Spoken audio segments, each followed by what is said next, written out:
Béguin et C ont commencé à la même époque dans le sucre, l'un dans le nord et l'autre à Nantes. C'était pendant le blocus continental.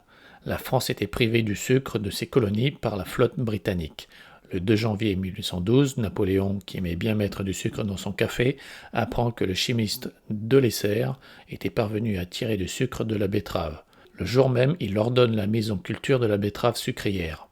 Dans le Nord, Joseph et Henri Cogé seront parmi les premiers à répondre à l'appel de l'empereur. Sans descendance, ils confient à leur neveu Ferdinand Béguin leur rustique moulin à betterave actionné par des bœufs. C'est lui qui donnera son nom à la raffinerie. À Nantes, Louis C., qui avait été un moment fabricant de calicot à Abbeville, se fait octroyer par Napoléon une licence de fabrication du sucre de betterave et de sucre de canne pour après la levée prévue du blocus. Le sucre est alors préparé en pain. Il faudra attendre 1854 pour voir apparaître le sucre en morceaux.